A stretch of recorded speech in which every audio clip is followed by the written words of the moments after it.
Size and outline, it resembles the state of California. In the northern two-thirds of the country, great forests of pine and spruce cover almost all of the land. Literally billions of trees cover well over half of Sweden. Mountains rise along the Norwegian border. From the mountains flow thousands of rushing streams. Rivers and lakes cover over a tenth of the country. The farms of Sweden are in the south, where the land is much like that of Denmark, open, rolling, highly productive. While Danish farms are invariably small, those of Sweden range from a few acres to giant estates. From less than 10% of the land area, Sweden feeds herself abundantly well. The rich farmlands, the stately silent forests, the swift streams and rivers, the gray iron mines far north in the land of the midnight sun. These are the great natural assets of another people who have learned to use them well. Let us see how. 250 million trees a year are felled and driven down a unique network of rivers to the mills along the coast.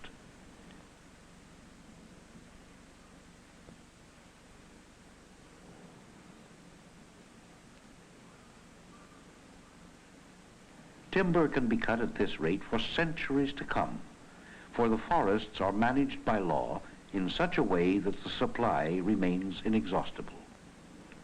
The forests feed the paper and pulp mills, providing jobs for thousands of Swedes.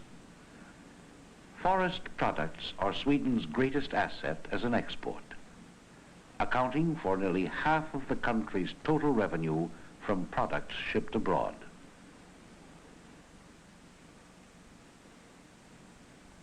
Iron ore is mined in vast quantities north of the Arctic Circle.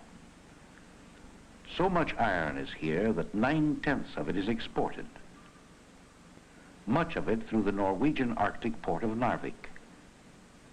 From iron ore, mills produce the famous Swedish steels known all over the world.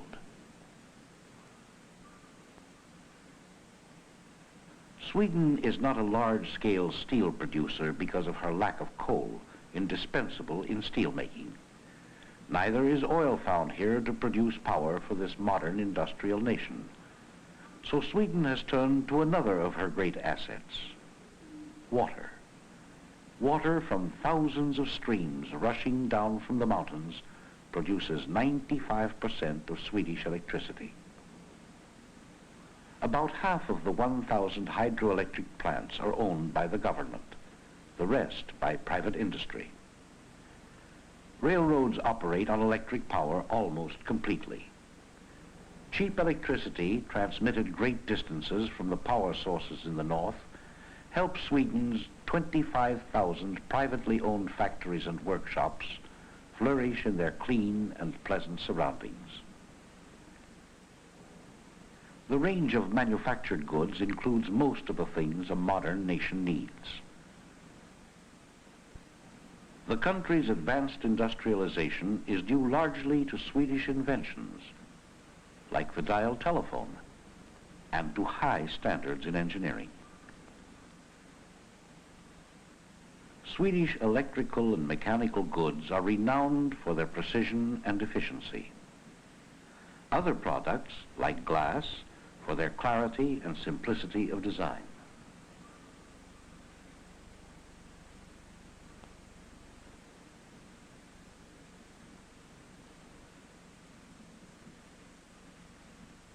Swedish workmen enjoy one of the world's highest living standards.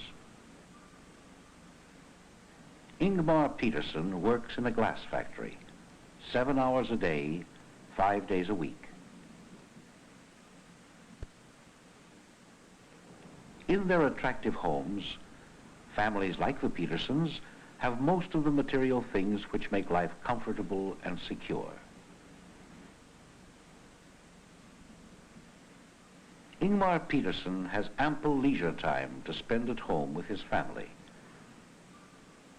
The government pays him an allowance for each child under 15. He is entitled to at least 3 weeks vacation each year with full pay. He has both the time and income to enjoy the natural delights of his country. Should he become ill, he is paid a daily sickness benefit.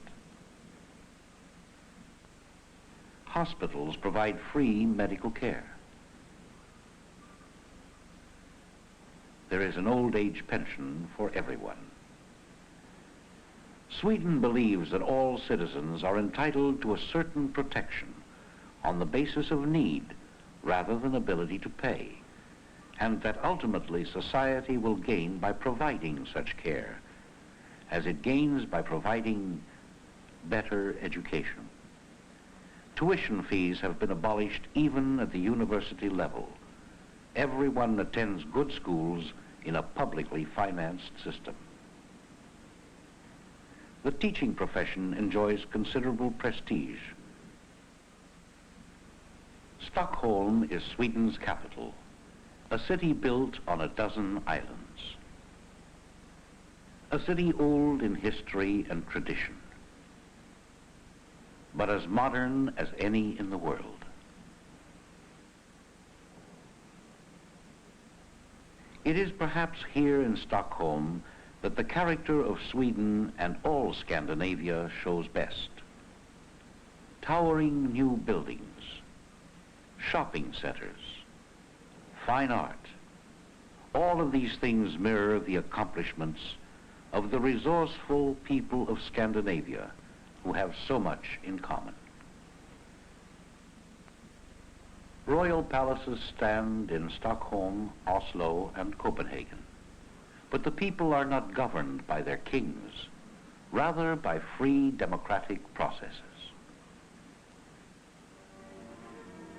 Cooperation, robust self-reliance and energy, maximum utilization of resources. These are the keys to Scandinavia's success toward achieving what every nation wants: security and prosperity for all of the people.